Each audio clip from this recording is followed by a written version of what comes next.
Hey there, and welcome. If you're in the EdTech space, you know just how tough it can be to figure out your marketing budget. It's a huge challenge for so many of us. But don't worry, we're about to make it all a whole lot clearer. So let's dive right in. Sound familiar? Yeah, you are so not alone. The EdTech world is this bustling, super competitive space, and it's incredibly easy to feel lost trying to figure out where to put your marketing dollars. But guess what? Today, we're handing you the map. So, here's the game plan for today. First, we're going to understand the maze itself. Then, we'll look at the budget shapeshifters, those key factors that change everything. After that, we'll talk goals and strategy, how to actually allocate your money, and finally, why data is your absolute best friend in all of this. All right, so why is this so darn tricky? Well, the world of education technology is it's incredibly dynamic. You've got brand new startups popping up next to these massive, established giants, and everyone's fighting for attention. It all adds up to this really complex environment where setting a budget can feel like you're trying to find your way out of a maze blindfolded. But here's the good news. We can break this complexity down. There are really 4 key factors that shape and shift your marketing costs, and I want you to think of them less like roadblocks and more like dials you can actually turn and control. So what are these things? Well, we're calling them the 4 budgetary shapeshifters. We're going to break down each one, where your company is at in its journey, who you're trying to reach, what channels you're using to do it, and who's actually doing all the work. First up, and this one's a biggie, is your company's stage. Think about it like this. If you're a startup, a tender sapling, you're all about that scrappy, cost-effective growth. Killer blog posts and smart organic social media. But if you're an established towering oak, you've got the resources to go for bigger, splashier campaigns. Your company's maturity really does shape your spending power. Okay, next, who are you actually selling to? This is absolutely crucial. Marketing to students and parents, that's B2C, is all about creating engagement on social media and fun experiences. But if you're aiming for schools or entire companies, that's B2B, your whole strategy shifts. You're looking at things like targeted webinars and in-depth content for the people making the big decisions. Your audience literally dictates your entire playbook. And then, of course, you've got the channels themselves. And wow, there are a ton to choose from, right? You've got content marketing, paid social ads, influencer marketing, SEO, the list goes on. The real key here is to find that smart mix, because every single channel has its own price tag and its own potential payoff. And last but not least, who's going to do all this work?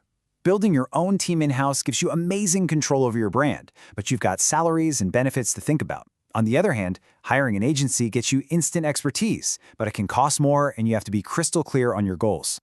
Look, there's no one-size-fits-all answer here. It really, truly depends on your specific situation. Okay, so we've covered the what, the things that influence your budget. Now let's pivot and talk about the how. How do you actually build a smart strategy? This is all about building a rock-solid foundation before you even think about spending a single dime. Right, so where in the world do you even begin? Well, if you look at industry averages, EdTech companies spend about 8.3% of the revenue on marketing. But here's the thing.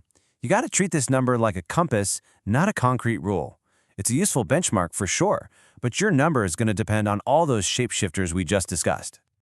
Before you spend a penny, you have to know what you're trying to do. And the absolute best way to do that? With SMART goals. So instead of a fuzzy goal like get more brand awareness, a SMART goal would be something like increase website traffic by 20% in the next 3 months using targeted social media campaigns. See the difference? It holds every single dollar accountable. Want to stretch that budget? Of course you do. Here are 4 super powerful, cost-effective tactics. 1. Create genuinely high-quality content. 2. Use free trials or freemium models so people can experience your product. 3. Build an amazing online community. And 4. Work smarter, not harder. Repurpose your content across all your different channels. All right, now we get to the really good stuff. This is where the rubber meets the road. We are going to walk through a super practical framework you can use to actually start dividing up that marketing budget of yours. Okay, but first, a quick heads up. There is no magic formula here, okay?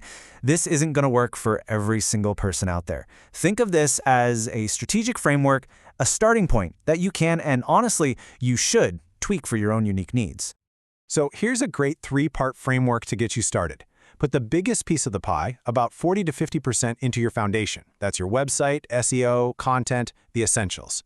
Then put about 30 to 40% toward targeted growth, like paid social ads or email marketing campaigns. And finally, always save a little slice, say 10 to 20% for experimentation. You gotta try new things. Okay, we're getting close to the finish line, but I've saved maybe the most important principle for last. None of it works unless you have a data-driven mindset. Your data, it's not just a bunch of boring numbers on a spreadsheet. It's your compass, it's your guide. So how do you actually know if what you're doing is working? Simple, you track everything. You have to dive into your website analytics, your social media insights, your conversion rates. This is the stuff that tells you what's a home run and what's a total flop. So you can adjust your spending and get better results. Because at the end of the day, great marketing is all about continuous learning and adapting. All right, let's do a quick recap. This is your cheat sheet for beating that marketing maze. First, remember your budget has to adapt as you grow. Second, learn from others but carve your own path. Third, SMART goals are non-negotiable. Fourth, quality content will always be king. And fifth, get creative to make every single dollar work harder for you. That's it. That's your cheat sheet to finally conquering this maze. And I want to leave you with one final question to think about. When you look at your budget, do you see it as just another cost on a spreadsheet, or do you see it as the powerful, predictable engine that will drive your growth? The choice, really, is yours.